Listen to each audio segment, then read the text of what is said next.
السلام علیکم ورحمۃ اللہ وبرکاتہ۔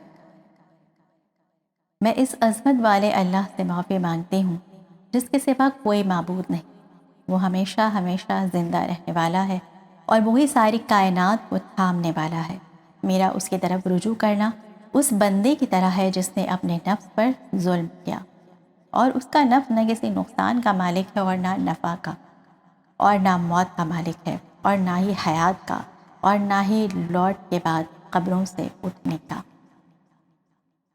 رمضان المبارک میں بہت سارے وظائف ہیں، ہر دن کا وظیفہ الگ الگ ہے۔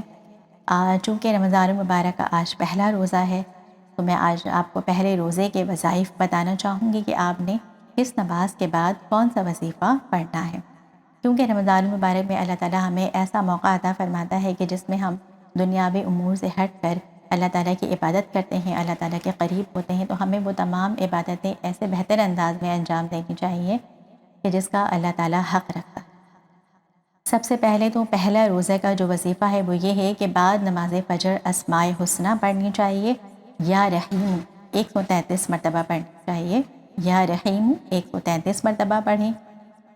پھر اس کے بعد ظہر کی نماز کے بعد آپ پڑھیں یا کریمو 133 مرتبہ، یا کریمو ظہر کی نماز کے بعد 133 مرتبہ پڑھیں۔ پھر عصر کی نماز کے بعد یا رزاقو 200 مرتبہ پڑھیں، یا رزاقو 200 مرتبہ پڑھیں۔ پھر مغرب کی نماز کے بعد سورہ فاتحہ 40 مرتبہ پڑھیں۔ مغرب کی نماز کے بعد سورہ فاتحہ 40 مرتبہ پڑھنی چاہیے۔ عشاء کی نماز کے بعد سورہ آل عمران کی آیت نمبر 26 33 مرتبہ پڑھنی ہے۔ وہ آیت نمبر 26 کیا ہے وہ میں آپ کو تلاوت کر کے بتاتی ہوں۔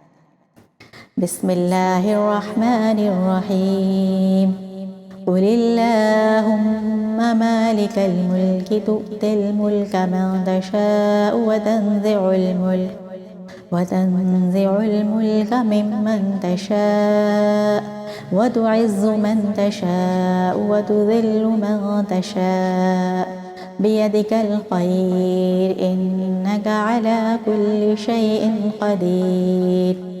یہ سورہ آل عمران کی آیت نمبر 26 ہے جو کہ آپ نے 33 مرتبہ پڑھنی ہے بعد نماز عشاء۔ یہ سورہ آل عمران کی آیت نمبر 26 ہے جو کہ آپ نے 33 مرتبہ پڑھنی ہے بعد نماز عشاء۔ یہ تھا پہلے روزے کا وظیفہ جو ہر نماز کے بعد الگ الگ پڑھنا تھا۔ تو اب مجھے امید ہے کہ آپ یہ وظیفہ ضرور کریں گے، اور پھر دوسرے رمضان کا وظیفہ میں آپ کو دوسرے رمضان میں بتاؤں گی کہ آپ نے ساری نمازوں کے بعد کون کون سا وظیفہ پڑھنا ہے۔ اپنی خصوصی دعاؤں میں مجھے بھی یاد رکھیے گا۔ مجھے دیجیے اجازت۔ السلام علیکم ورحمۃ اللہ وبرکاتہ۔